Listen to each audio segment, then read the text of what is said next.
Hello viewers, பாக்கியலட்சுமியும் இப்ரமும் வீட்டை விட்டு போகிறதுக்காக கோபியும் ராதிகாவும் பேக் பண்ணி வச்சுருப்பாங்க. ஆனால் ஈஸ்வரி அப்போ செம மாஸ்டர் பிளான் போடுறாங்க.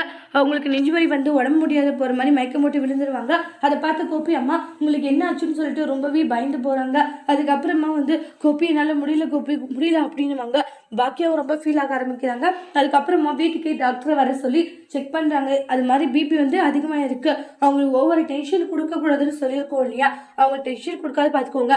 எந்த அளவுக்கு அவங்களுக்கு டென்ஷன் எடுத்துக்காது இருக்காங்களோ அவங்க உடம்புக்கு நல்லது, இல்லைன்னா அவங்களுடைய உடம்புக்கு அது பிரச்சனையில தான் போய் முடியுன்ற மாதிரி சொல்லிட்டு இருப்பாங்க. டாக்டர் என்ன சொல்றீங்க, உண்மையதான் சொல்லிட்டு இருக்கோம். அதனால அவங்களை எந்த அளவுக்கு பார்த்துக்க முடியுமோ அந்த அளவுக்கு நீங்க நல்லபடியாக பார்த்துக்கனா சரி. இல்லை அவங்களுக்கு ஏதாச்சும் பிரச்சனைன்னு வந்தால் அதுக்கப்புறம் அவங்களோட உயிருக்கே ஆபத்துன்ட்டு டாக்டர் சொல்லிட்டு போயிடுறாங்க. உடனே வந்து அத்தனைவாங்க, இங்க பாரு பாக்கியா, நான் இருக்கணும்னு நினைக்கிறியா, போகணும்னு நினைக்கிறியா பாக்கியா, என் பையன் கூட இருக்கணும்னு நான் நினைச்சிட்டு இருக்கேன். ஆனா அவனை வீட்டை விட்டு துரத்தணும்னு நீ நினைச்சிட்டு இருக்க. எனக்கு என் பையனை இங்க இருக்க விடு பாக்கியா அப்படின்னு எல்லாம் சொல்லி ஈஸ்வரி அழுதுட்டு இருக்காங்க. பாக்கியா அப்படி இது அத்தோட பிளான் அப்படின்னு பாக்கியா தெரிஞ்சுக்கிறாங்க. இனி பாக்கியா என்ன செய்ய போறாங்க, கோபியை வீட்டில் இருக்க வைக்க போறாங்களா, இல்லை இது சரிப்பட்டு வராதுன்னு கோபியை வீட்டை விட்டு துரத்த போறாங்களா, அதுக்கு ஈஸ்வரியுடைய முடிவு என்னன்றதை நெக்ஸ்ட் வீடியோல பார்க்கலாம். தேங்க்யூ.